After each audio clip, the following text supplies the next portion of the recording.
तर नमस्कार लाडक्या बहिणींनो, ज्या लाडक्या बहिणींना मार्च आणि एप्रिलचा हप्ता आलेला नाही त्याची नेमकं काय कारणं असणार आहे आणि त्यावरती आपल्याला काय उपाय करता येणार आहे याची संपूर्ण माहिती आपण आता या व्हिडिओमध्ये बघणार आहोत. बऱ्याच साऱ्या लाडक्या बहिणींच्या आपल्याला शॉर्ट व्हिडिओ किंवा रील्सवरती कमेंट होत होत्या. जर आपल्यालाही मार्च एप्रिलचे दीड हजार रुपयाचं टोटल 3,000 रुपये जे आहे तर ते आलेले नसतील तर आपल्यासाठी हा व्हिडिओ खास ठरणार आहे, महत्त्वाचा. त्यासाठी व्हिडिओ शेवटपर्यंत नक्की बघा आणि चॅनलवर जर नवीन असेल तर चॅनलला सबस्क्राईब करा. सर्वप्रथम आता कारणे बघूयात. तर आपले पैसे न येण्याचे जे कारण आहेत, तर लाडकी बहीण योजनेची जी KYC तर ती KYC करताना चूक झालेली आहे. बऱ्याच साऱ्या महिलांनी चुकीचे ऑप्शन सिलेक्ट केले आहे. घरूनच KYC केल्यामुळे काहींनी जी KYC आहे तर ती नॉर्मल पद्धतीने करून सबमिट करून दिली. यामध्ये नेमकं कुठलं ऑप्शन सिलेक्ट करायचं होतं, KYC सबमिट करायचे फायनल स्टेप काय होती किंवा कशाप्रकारे सबमिट होती हे माहीत नसल्या कारणाने फक्त त्यांनी KYC जी आहे तर ती सबमिट केली आणि KYC केली असं फक्त म्हणतायत. पण डिसेंबरपासून त्यांचे हप्ते जे आहे तर ते बंद झाले. तर त्यांच्यासाठी देखील आता उपाय आपण शेवट बघूयात.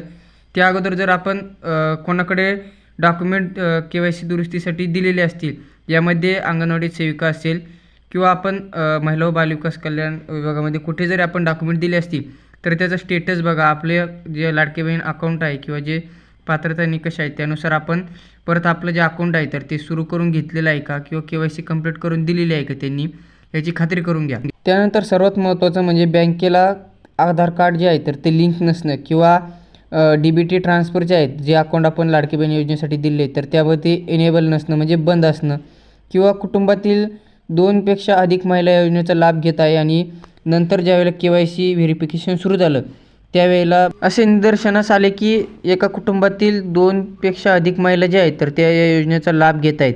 त्यामुळे अशा सर्वच महिलांचा जो लाभ आहे तर तो बंद करण्यात आलेला आहे. त्यांना कुठल्याही प्रकारचा लाडकी बहीण योजनेचा हप्ता जो आहे तर तो देण्यात येत नाही.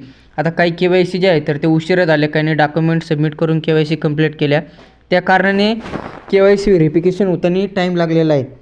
त्यामध्ये आता आपले जे सबस्क्रायबर जुने आहेत त्यांना अगोदरच आपण सांगितलं होतं की आपण एकच कुटुंबात 2 रेशन कार्ड जे आहेत तर ते सुरू करून घ्या नवीन, ज्यामध्ये वेगवेगळ्या रेशन कार्डवरती नावं जे आहेत तर ते नोंदवून घ्या. म्हणजे आपल्याला या योजनेसाठी जी पात्रता आहेत तर निकष कंप्लीट करता येतील.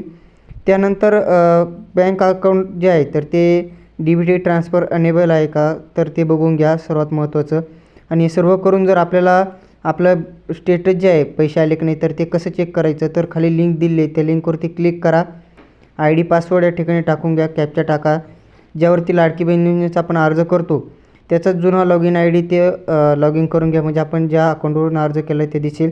यापूर्वी अर्ज केलेला आहे या ऑप्शन या ठिकाणी आपल्याला दिसत आहे. ते लाईनवरती क्लिक केल्यावर त्यावरती क्लिक करा आणि आपला जे अर्ज आपण या ID पासवर्डवरून केलेले आहेत तर ते आपल्याला सर्व अर्ज या ठिकाणी दिसतील. जर आपण CSC केंद्रावरून केले असेल तर त्यांना देखील अशा प्रकारची माहिती सांगा, ते आपल्याला दाखवून देतील. त्यानंतर आपल्या ठिकाणी नाव, ॲप्लिकेशन नंबर जर पेंडिंग असेल किंवा आपले हप्ते बंद झाले असेल तर हा ॲप्लिकेशन नंबर नोंदवून घ्या, म्हणजे आपल्याला पुढे महिला व बालविकास विभागामध्ये तो लागणार आहे की आपल्या अर्जाची स्थिती काय आहे, कशामुळे आपलं बेनिफिट बंद झालेला आहे. त्यानंतर सर्वात कोपऱ्यात र दिसतो आहे जो की आपला रुपीजचा आहे, तर त्याच्यावरती क्लिक करा, म्हणजे आपल्याला कुठले कुठले हप्ते आले संपूर्ण दिसेल. तर या ठिकाणी आपलं नाव, बँकेचं नाव, अकाउंट नंबर, कोणत्या बँक अकाउंट नंबरवरती पैसे आले आणि कोणत्या महिन्याचे आले. तर बघू शकता आता या महिलांना 3ऱ्या महिन्याचा हप्ता जो आहे मार्चचा तर तो 1,500 रुपयाचा क्रेडिट झालेला आहे 28 तारखेलाच. हप्ता जमा होण्याची तारीख जरी मागची असली तरी 3ऱ्या महिन्याचा हप्ता जो आहे तर तो या लाडक्या बहिणींना जमा झालेला आहे.